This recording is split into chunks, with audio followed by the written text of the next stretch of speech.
Hey guys, welcome back to the channel. So we've got a little golf course update today here, and I am updating you all because of the fact that A, I am changing cups, so I'm currently doing that, but B, I sprayed yesterday. So I sprayed my greens and tee boxes with some product, with a nice cocktail of fungicides and growth regulators, and a little bit of humic in there, a little bit of iron, so I could green everything up.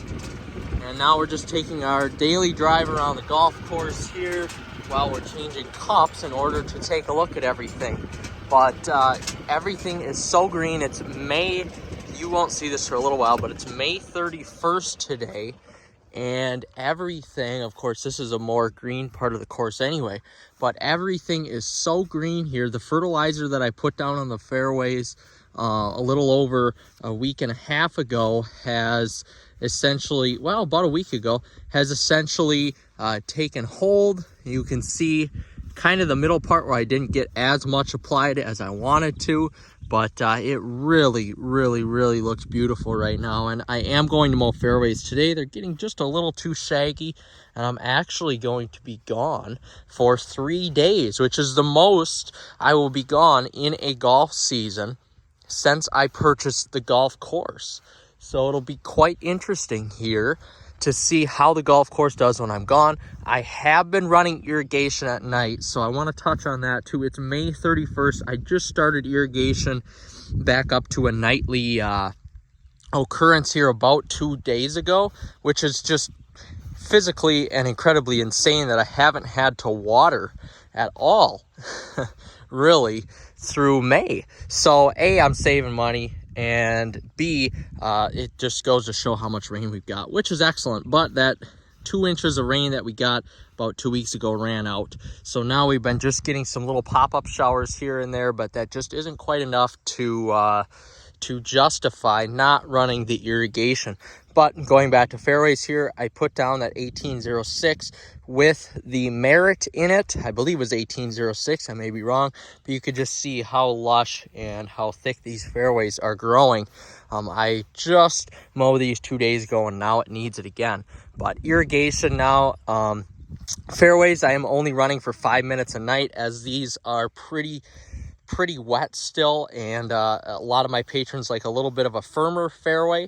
So as of right now, I'm just watering fairways 5 minutes a night. Greens, I am watering 7 minutes per green.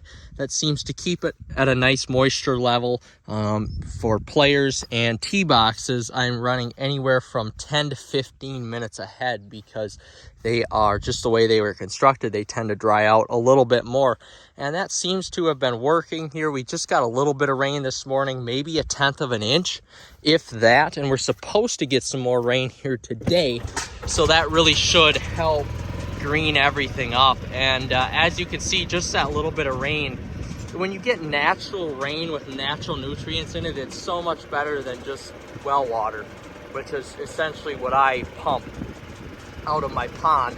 I pump well water into my pond, and then out of my pond, of course, is that water. So now taking a look at the greens here, I did spray these.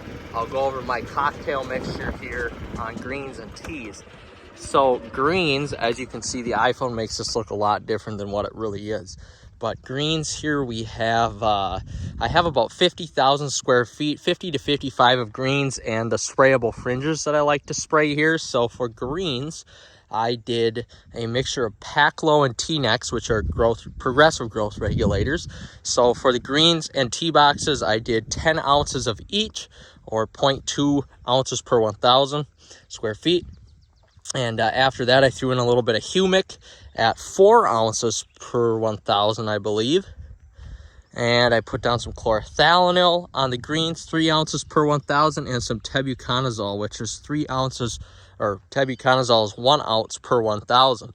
So with that being said, I applied some growth regulators. So really what that's going to do is essentially allow these seed heads on this Poa annua here not to seed head, because at the end of the night, no matter if I mow and roll these, and I like to mow and roll a combination of those 3 days a week, So even if I mow and roll, these seed heads will start to grow up and essentially grow faster than the actual bent grass itself.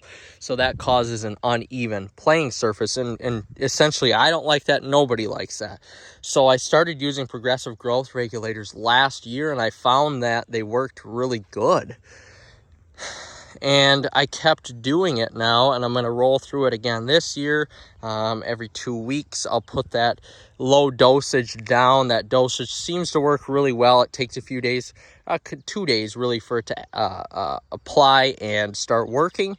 And then it works really, really, really good. So when you're playing golf at 6:30 or 7 at night, you can't see your footprints when you step down because the grass, it just grows that much during a day, and now that doesn't happen. So along with that cocktail, it's always important when you use growth regulators to use some sort of iron mixture, which gives it that green color for a few days at least, maybe a week, because that growth regulator mix will kind of discolor the plant a little bit, turn it that yellowish color, especially Poa annua, which is what I found last year.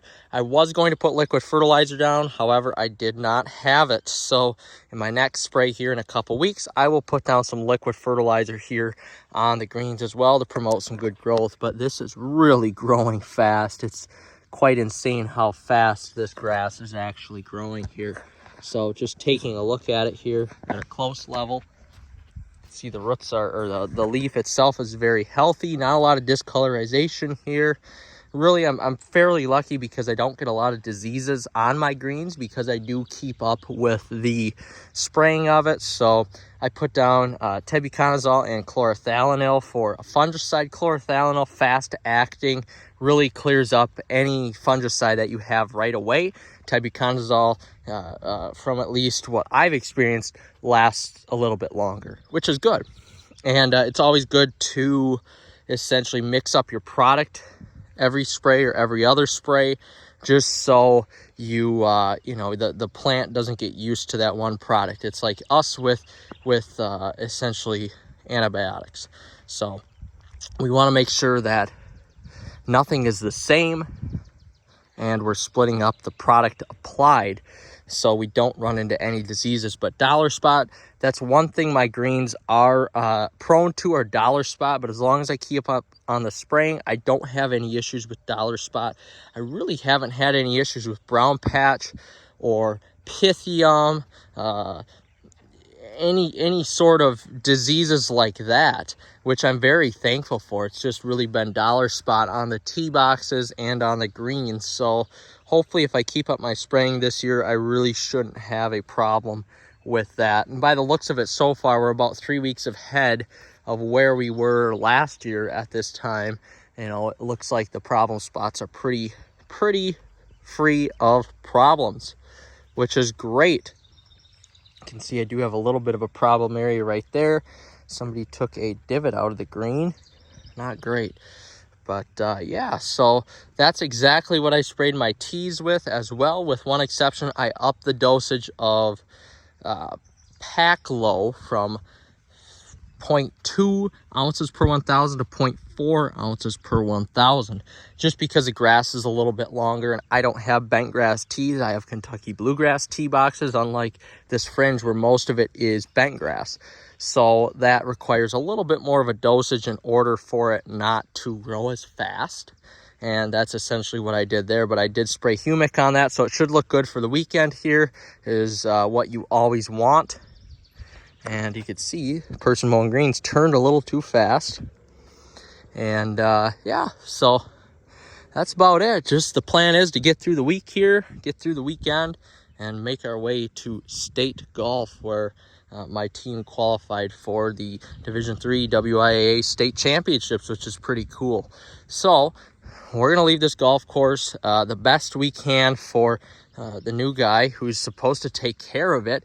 And I know it is supposed to rain, but I am going to run that irrigation. It's not a lot of irrigation per night. I'm barely using any water.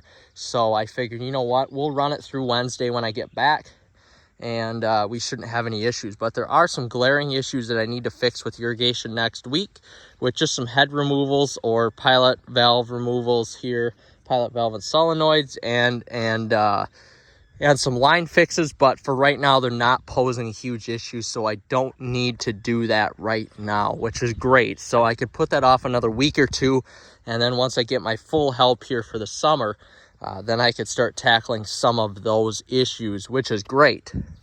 So other than that, guys, that's all I have for this golf course update here. If you have any questions or comments, reach out in the comments and I will get back to you. But please like and subscribe, and we will see you in the next episode. Enjoy your golf game, guys.